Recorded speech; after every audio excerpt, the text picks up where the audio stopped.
Good morning, everyone. So last September, I had the honor of serving as the chair of the Mackinac Policy Conference. I was really proud that Henry Ford Health and the Chamber set a new standard for hosting large-scale events safely in the middle of a pandemic. And you see much of what we did last year incorporated into this year's conference. Last year, our dialogue focused on reimagining a healthy Michigan by doing three things: by accelerating our COVID-19 economic recovery, by advancing racial justice and equity, and by investing in the health of people and communities.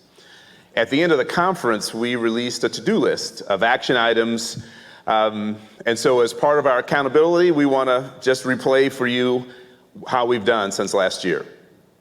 Our first to-do item, as you see on the screen, was to bring together business, philanthropy, civic, nonprofit, and government to accelerate data-based collective action to close racial and social equity gaps throughout the Detroit area. The Chamber is one of the initial stakeholders in establishing the Racial Equity Blueprint Group, which aims to make the region a national model for closing equity gaps and increasing access to opportunities for Black Detroiters. The Blueprint Group was launched by the Skillman Foundation and is working to create measurable and systemic change across our region. It's designed to recruit leaders committed to racial equity and to help them better use data to inform collective action. We'll create a central regional data portal that will analyze and share all of the region's data assets. Related to this effort, the Chamber is also bringing together the Gallup Center on Black Voices to Detroit to inform the new data center. Detroit will be one of the first cities in the country working with Gallup to launch a local survey on the experience of Black Detroiters. Collectively, they'll use that data to drive new collaborative action initiatives in the city with the goal to increase equity and to improve outcomes. At 1 p.m. today, on this very stage, Sandy Barua, our Chamber CEO, will be in conversation with the Executive Director of the Gallup Center about the work that they're doing with us. They'll discuss how this work is being incorporated and being coordinated with our existing local data and how it will help drive collective action around shrinking racial equity gaps. Our second to-do is to support measures to help employers deploy strategies to reduce the impact of COVID-19 on community health and on our regional economy. We all saw COVID's impact, particularly for neighborhoods and businesses that lacked key infrastructure, such as reliable broadband access or water service lines. The Chamber's advocacy team worked with state legislature and the Whitmer administration to shape a supplemental appropriation budget to ensure that federal relief funding helped communities and businesses get back from the pandemic. With Chamber support, much of the $4.7 billion in supplemental bills included historical investments for water infrastructure and replacing lead lines.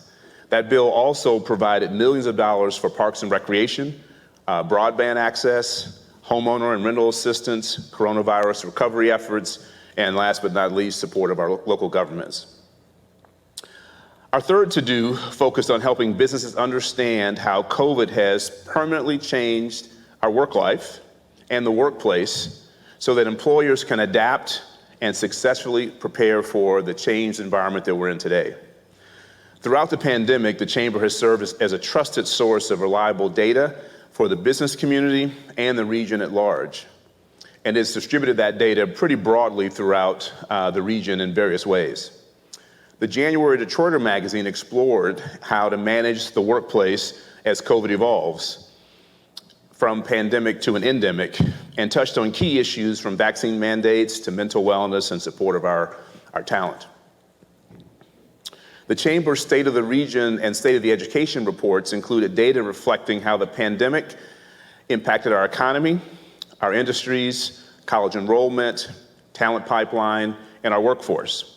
The Chamber's also continued to conduct statewide polls of registered voters to provide insights on Michiganders' perceptions of the economy and to inform statewide decision makers and media reports. And then finally, Our fourth to-do was to ensure that our Mackinac Policy Conference this year contained a robust representation of bipartisan elected leaders. And as you know, having leaders from both parties on the island and engaged in civil conversations and discourse about how to move Michigan forward has long been a trademark of our Mackinac Policy Conference. And given the current polarization across our country and across our state houses and Washington, D.C., it's more important than ever that the Chamber be proud in continuing to provide one of the premier places where statewide bipartisan dialogue can occur. We're pleased to report that this year, more than 70 legislators, including 23 Republicans, are expected for this year's conference. Also attending are Republican candidates for governor to participate in a debate, which I hope you'll attend this evening. And we've also hosted two bipartisan policy announcements. Last, we want to capitalize on the Chamber's education data assets, such as our State of the Education report, to encompass the type of research highlighted by Dr. Raj Chetty last year. In this year's State of the Region and State of the Education reports, the Chamber incorporated data reflecting the relationship between race and upward mobility and demonstrating the role of higher education in economic mobility. The Chamber is also partnering with a nonprofit Year Up to create career track internships for community college students and is launching a pilot program with Henry Ford College. This effort is designed to help ensure equitable access to economic opportunity and justice for all young adults, no matter their background, their income, or their zip code. In fact, if you're looking for the latest work in this area, there's a session at noon today in the Brighton Pavilion about the Chamber's work with the Ralph C. Wilson Jr. Foundation and the Ballmer Group to improve community college outcomes here in Michigan. In closing, I'd just like to thank you all for being here today. Thank you all who engaged in last year's conference and who are partnering with the Chamber on the efforts that I just described. As this conference is highlighting, our civic role continues to change. And as we are all being asked to step in new and different ways, I hope you'll agree with me the Chamber is doing that very significantly. I truly believe that we can overcome any challenge that we face if we as attendees focus on doing it together. Thank you very much.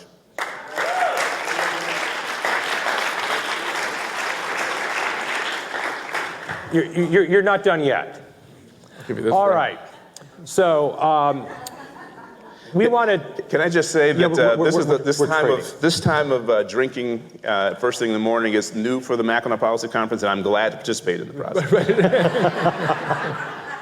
Yeah, it was really just, frankly, for the conference, it's just an evolution, not a revolution, when it comes to having champagne in the morning. Well, listen, good morning, everyone. We want to take a moment, Arn and I, to celebrate and thank our dear friend, Wright Lassiter, for all that he's done. So I'm going to start, then Arn's going to follow. But I would love to say that when I first met Wright Lassiter, it was on the basketball court, and we were engaged in, huge duels, and, he was trying to block my dunks, but as you can see, that was not the case. The first time I met Wright, first of all, I didn't know who he was because he hadn't even moved here yet. We got seated next to each other, focused on, wait for it, tires. Yeah, long story to that. But obviously, at that dinner where we talked about the validity of all-season versus winter tires over the course of dessert, I would have no idea how important Wright would become, not just to this community, but to myself personally. Wright certainly, in his role leading Henry Ford Health, has been a transformative leader on a national scale. And I think our friends from Henry Ford who are here today will validate that. Wright has also been a leader nationally, being the chair of the American Hospital Association, on the Federal Reserve Bank Board of Chicago. His leadership has extended into community groups all throughout the region and the state.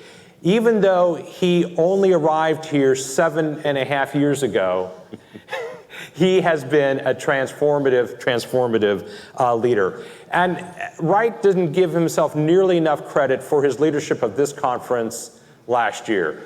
having the CEO of Michigan's premier health organization right at our side to guide us through how to handle the relaunch of the Mackinac Policy Conference in really uncertain times, having to reschedule it, having to kind of reformat it.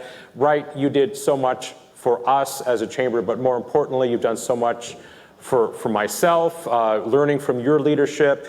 You and Kathy have become such good friends for Lisa and I. So everyone, a toast to Wright Lassiter and best wishes for everything moving forward.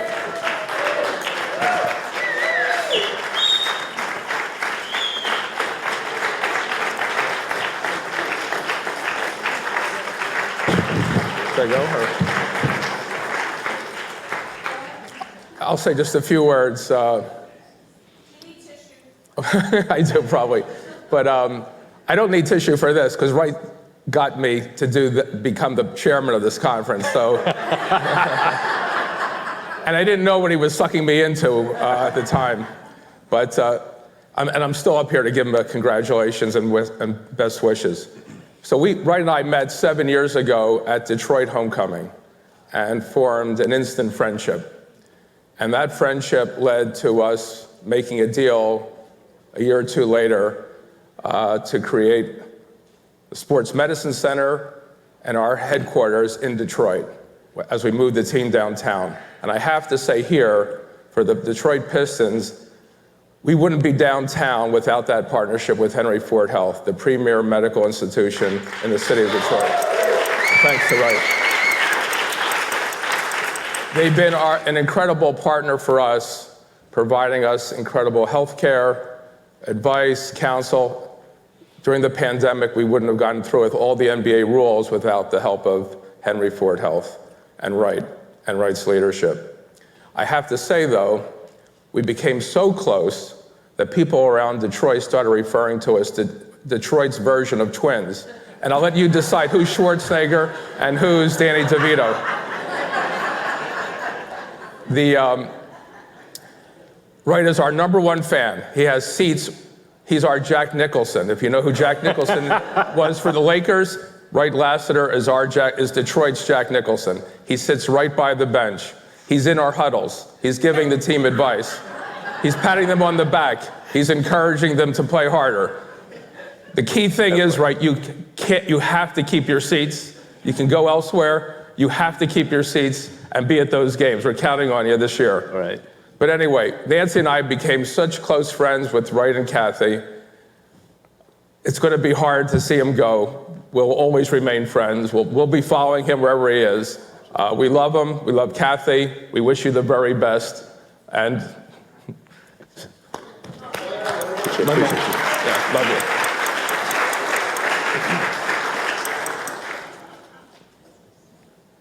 I need a gummy, Nance.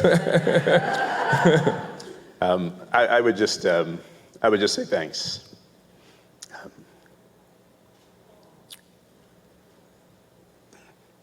He's the one that's supposed to be emotional. But, it's I never imagined that I would ever live in Michigan, and thanks to Sandy Pierce, who harassed me out of California. It's been the best experience of a 30-plus year career. Most folks probably don't